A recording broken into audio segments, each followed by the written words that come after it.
But let's take the opportunity to travel into BookTube land and check out a writer. Now, some of you might be familiar with the genre. You might be familiar with some of the big name writers there, but you might not have heard about this guy.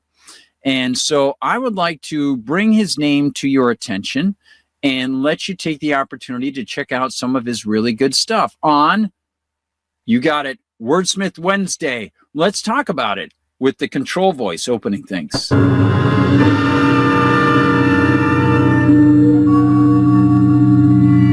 is nothing wrong with your television set. Do not attempt to adjust the picture. We are controlling transmission. If we wish to make it louder, we will bring up the volume. If we wish to make it softer, we will tune it to a whisper. We will control the horizontal. We will control the vertical. We can roll the image, make it flutter. We can change the focus to a soft blur, or sharpen it to crystal clarity. For the next hour, sit quietly and we will control all that you see and hear. We repeat, there is nothing wrong with your television set. You are about to participate in a great adventure. You are about to experience the awe and mystery which reaches from the inner mind to the outer limits.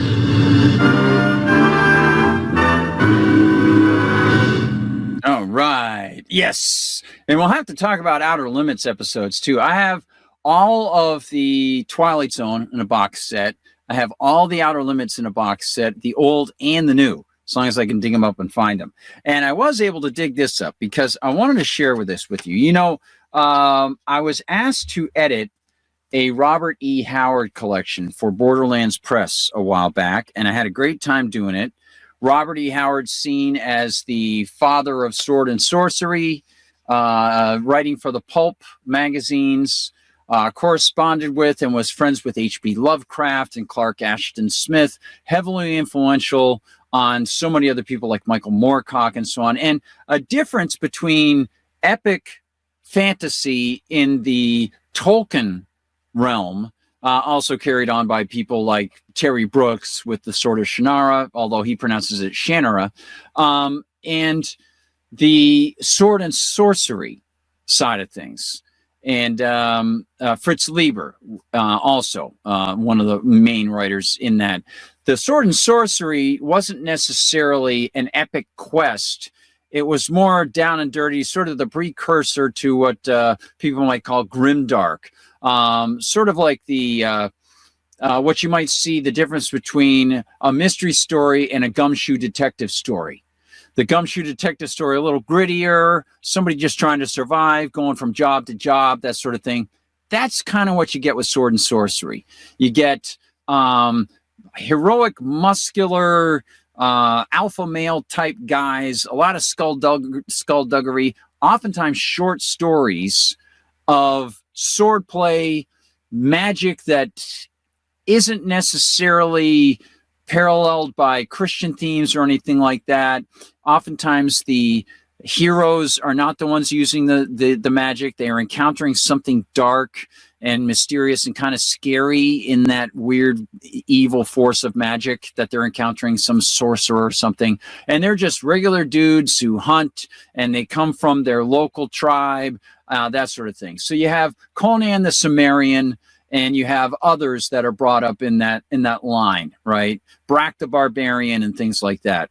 Well, here on BookTube, and this being a section that we're going to have for former Star Trek writing fellow, as a guy who got into fantasy through reading things like The Hobbit and the Sword of Shannara and Tolkien stuff and C.S. Lewis stuff and even Oz. I love the Oz books, and they're more than I've even read, but I've read a number of them. They're very good. But I have to say, sword and sorcery was one of the things I would get little samples of it once in a while. And it wasn't until I encountered people who could explain to me how good the writing was of Robert E. Howard and how inventive he was in creating an entire world, an entire alternate history of the earth, with Atlantis having existed and then sunk beneath the sea and branches of the Atlantean tribes moving out there and so on. and then incorporating that into world history. I was sort of unaware of the influence that people like Robert E. Howard had on folks like Tolkien in his so-called, as they use the term too much now, world building, right? Tolkien, of course, a master of it. I'm just not, the term is being overused, I think. But, creating some fantastical world with a history and traditions and localities and geographies and maps and all that sort of stuff that people enjoy so much really took off with gaming. And this side of fantasy from sword and sorcery is easy to distinguish from the epic fantasy. So I want to introduce you to a writer who actually lived not too far from me for quite a while, and I didn't know it. I was aware of this man when I was a kid because I got this book when I was a kid, but I didn't know that he was a professor of English at a college called Franklin Pierce College, which is about 45 minutes west of me over a mountain. His name is John Morrissey. And I want to show you this book called Iron Brand by John Morrissey. I got this book, I don't know, it's after I read Sword of Shannara. I was looking for other fantasy things. And I didn't know what the difference was between epic fantasy and sword and sorcery. So I got this thinking, I'm going to see epic fantasy, that sort of thing, right? Well, this is sword and sorcery. And it's an adventure that has a large-scale scope to it, but it's got a different vibe than what you would see with Tolkien or Terry Brooks or that sort of thing, even Robert Jordan with The Wheel of Time. This is grittier. This is the personalities are sort of pre-Grimdark, and it's quite a cool story called Iron Brand. This is the first of a quartet of novels. And I want to tell you about this writer, John Morrissey, as a suggestion for you because I think his writing is fantastic. And I'm going to give you an example where you can go online to listen to one of his short stories, and I think you'll really find it wonderful. We'll do that at the end of this segment for you. But as you can see here, John Morrissey, born in 1930, was a science fiction and fantasy writer and a professor of English at Franklin Pierce College. In a career that spanned 40 years, John published more than 25 novels and short story collections, as well as poetry and nonfiction. Pretty cool stuff. So this is Fantastic Fiction, a great website. Go to fantasticfiction.com and check it out. And you'll see there, we've got science fiction, Star Brat, Star Drift, Under a Calculating Star, 1972, 73, all the way to 83 with The Mansions of Space. So, various publishers, and of course, him making his name in science fiction. But in 1980, he released Iron Brand, and there's the book. Now, this is actually from Playboy Publishing.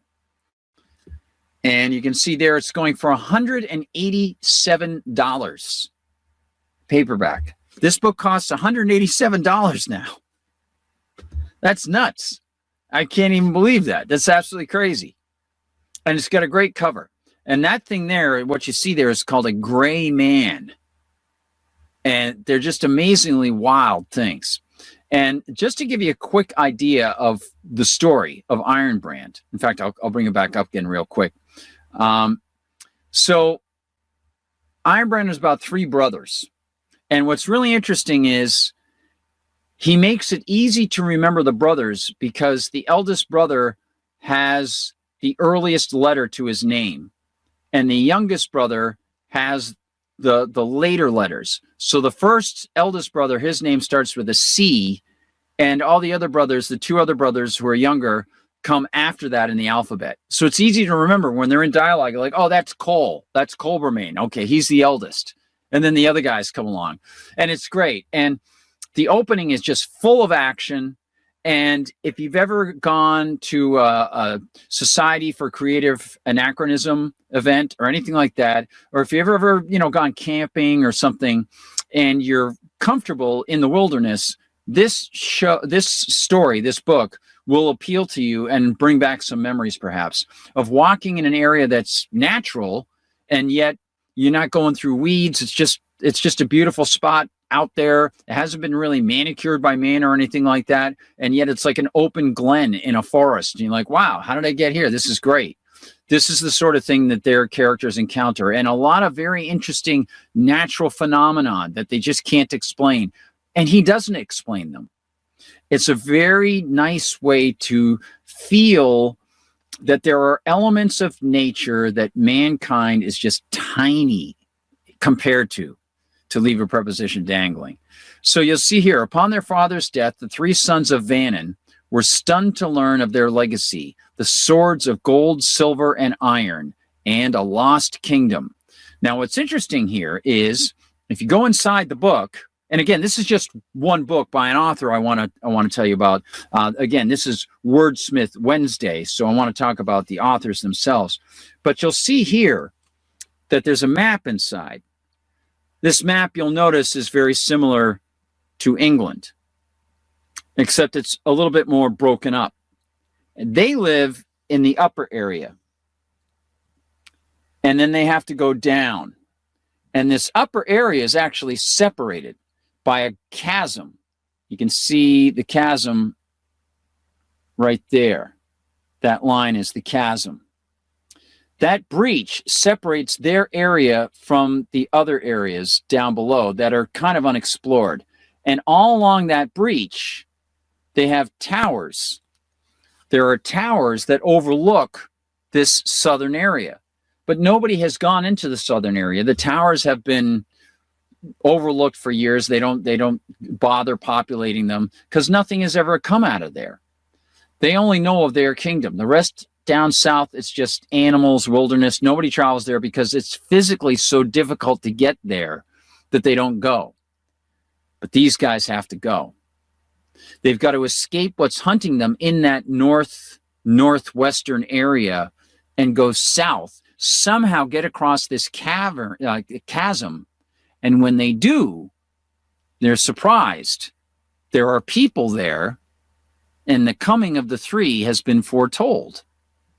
And it's a really neat thing as the three brothers have to work out the fact that their lives have been completely upended by something that came and killed their father. And then they discovered that their father actually was holding on to these swords, and that there's something in their lineage that ties them back to old kingdoms from this land. Sort of like the traditional British Arthurian legends of, the clans, the local areas, and the kingdoms, and that sort of thing.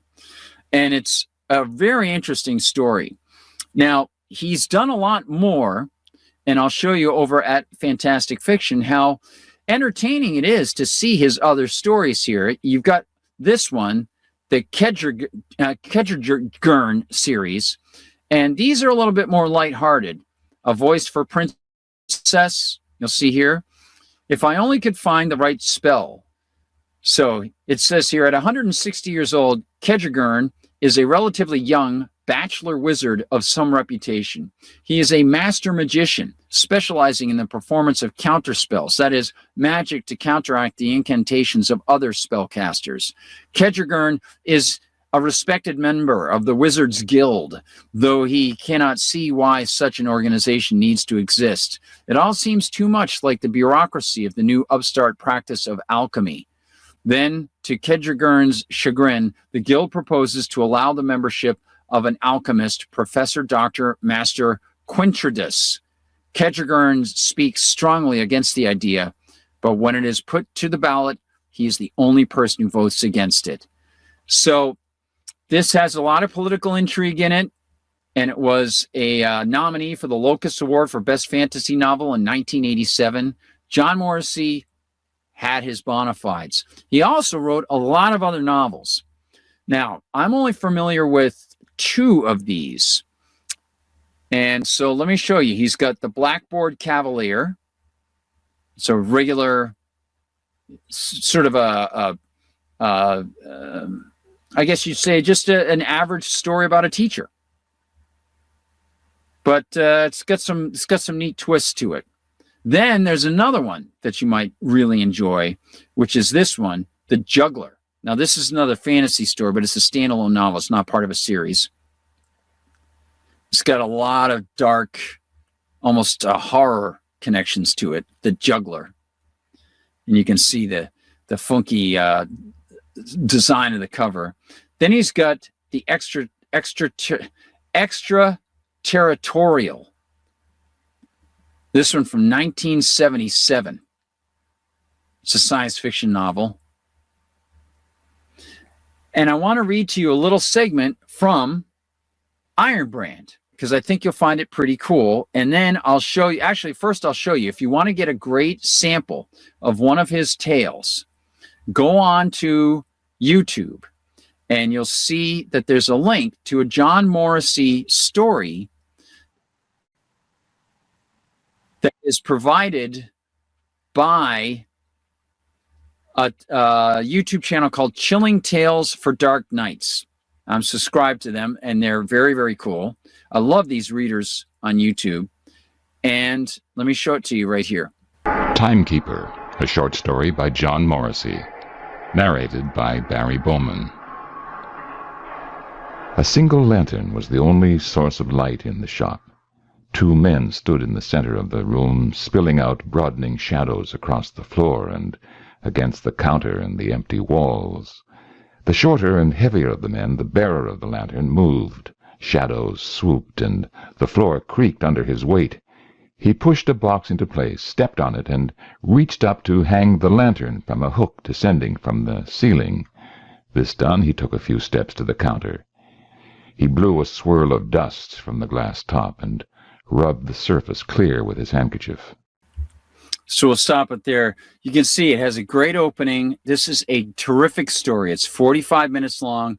Look up Timekeeper. I will link that for you in the notes about this author over at the my Substack if you want to check it out. And I'll tell you more about John Morrissey. I'll show you the link for Fantastic Fiction where you can find his books, even if you want to spend $187 to get Iron Brand. And I want to read to you the opening of Iron Brand, because I think you'll find it a lot of fun. And rest in peace, John Morrissey. I never met you, and you were only about 45 minutes away from me.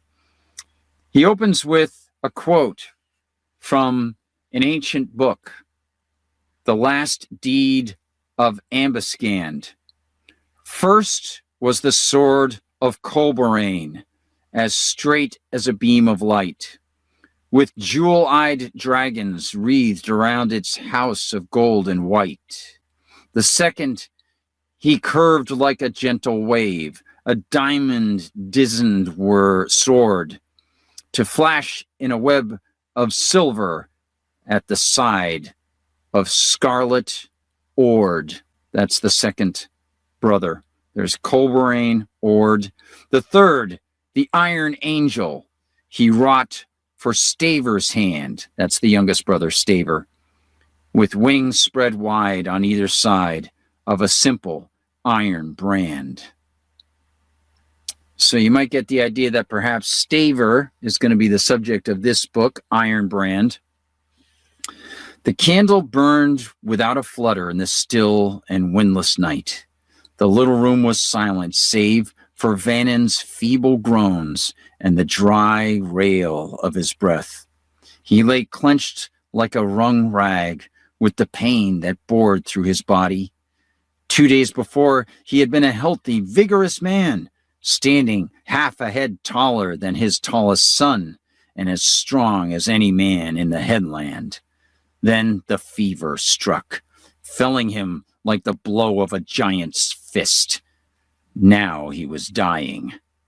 In the little room were two of Vannon's sons. Though they were different in stature, their features were so much alike that one might have thought them the same man, seen simultaneously at two ages, perhaps 7 years apart. Both had thick brown hair cut short in the manner of the headland, and both had pale green eyes and their father's sturdy frame. Each had the same firm, square-cut jaw, believed by the folk of the headland to be a sign of obstinacy. But whether this was a trait passed on by Vannon, no one could tell, since the old man had a thick, gray-streaked, red-gold beard, and his unmarried sons were beardless, according to headland custom. Colberaine, the eldest son, went once again to the open window. He looked out, up the path to the lights of the settlement, but could see nothing else in this moonless night. With a grunt of disgust, he turned and leaned against the wall, arms folded, staring gloomily ahead. The youngest son, Staver, looked up from his seat by the bedside. "He'll be here, Cole. Just knows where to find him." Just is an assistant on their little farm. "At Brower's Inn, no doubt, losing what little he has left. Ord isn't like us, Cole. He likes noise and gaming and lots of people around him. I don't begrudge him his pleasure, as foolish as they are, but right now, Father is dying, and Ord's place is here with us." "He'll be here," the younger brother repeated. "You're mighty sure of yourself, Sprig, and you're giving out advice as though you were head of the family." Colberaine settled into the carved oak side chair, stretching out his long legs before him and tilting his head back to rest against the wainscoting. "What's come over you with this?" "I don't like to see you and Ord angry with each other. We have to stay together now." A sound of hurried footsteps on the path brought the brothers to their feet. They heard the front door open and shut, and two people enter the hearth room.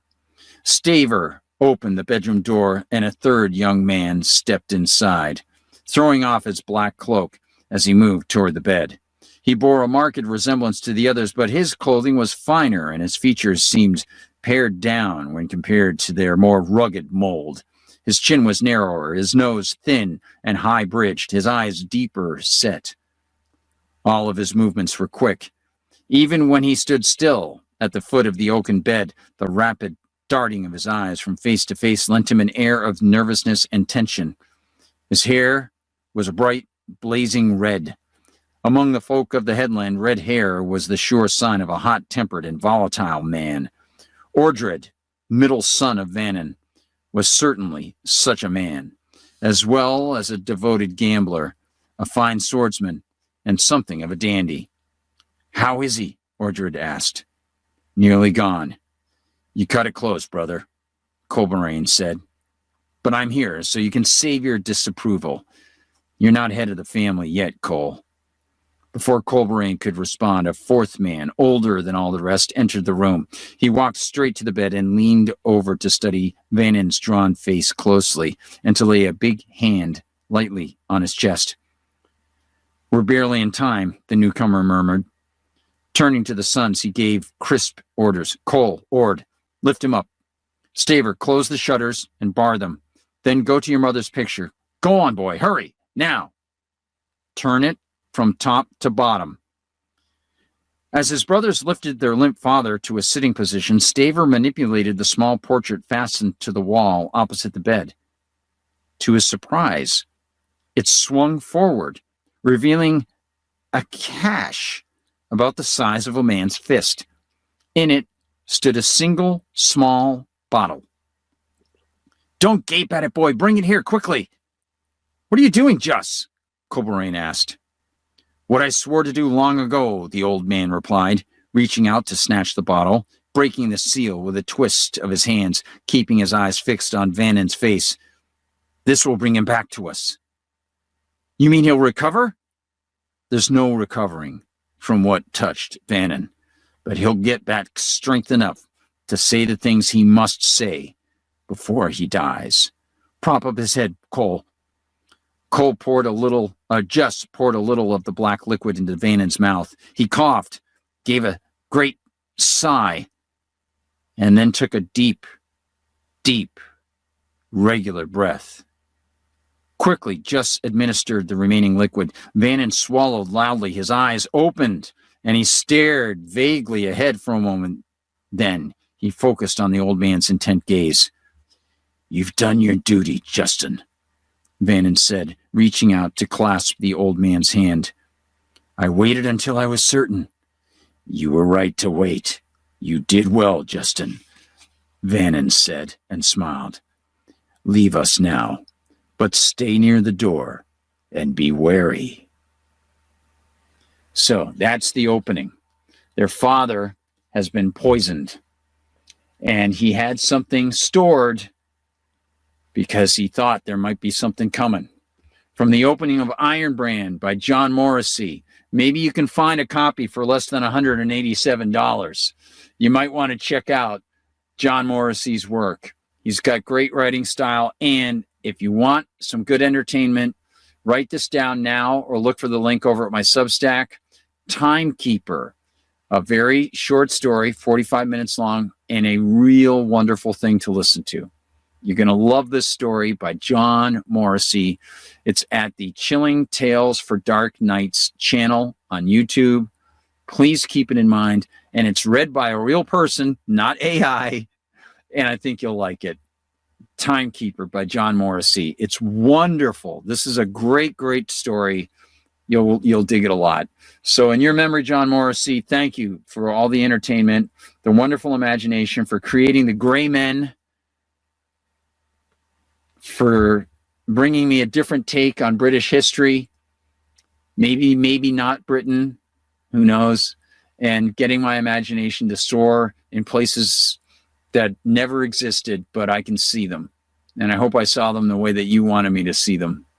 I know a lot of writers say, well, you know, it's up to the reader. They can picture it the way they want to, whatever. But I know that when a writer imagines something, he imagines and pictures certain things a certain way, and I'd love to think that I got to imagine the same way. I remember one time I wrote a story, and somebody read a portion of it, and they described the creature in it, and they drew a picture. This guy drew a picture of it, and it was almost exactly as I had described it, and he saw it just the way that I had wanted, that I had seen it.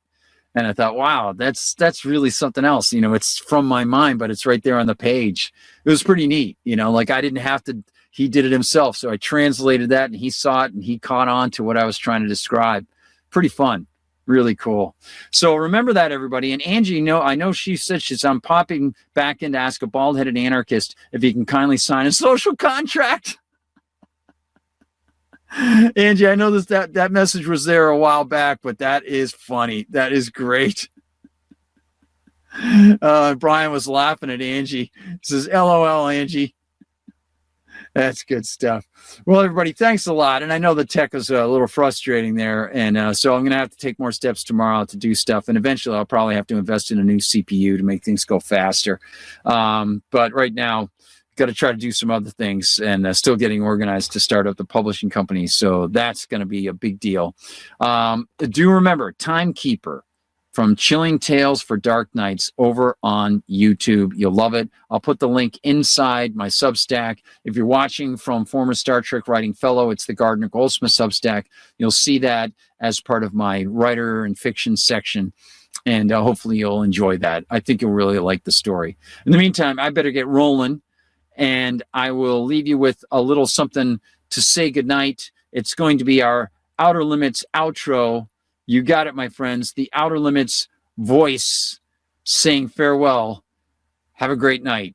Keep We reading. now return control of your television set to you until next week at this same time, when the control voice will take you to the Outer Limits.